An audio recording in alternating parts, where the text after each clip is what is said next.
Hi friends, it's Barry from Math Games. Today I have a fun challenge for you, is to calculate the expression of this number and pick one of the following options. In fact, you can pretty much do this within 5 seconds if you know your basics well. So try and pause the video and give this a try, and when you're ready, keep watching for the solution.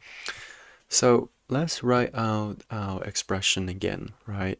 We have 2000 and then bracket 2000 raised to the power 2000.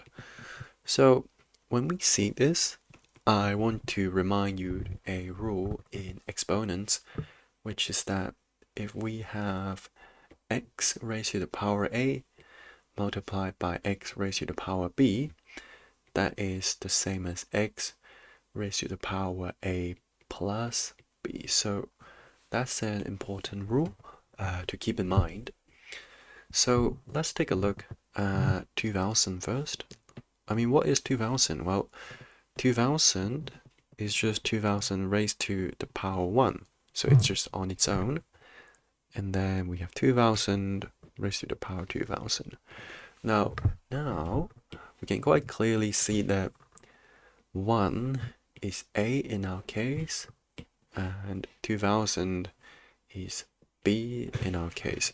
So using that rule, we can write our answer as 2000 and then 1 plus 2000.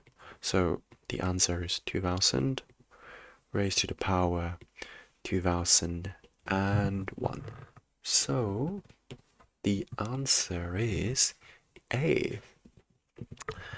So how do you do this question? Let me know in the comments, and I'll see you in the next one. Bye.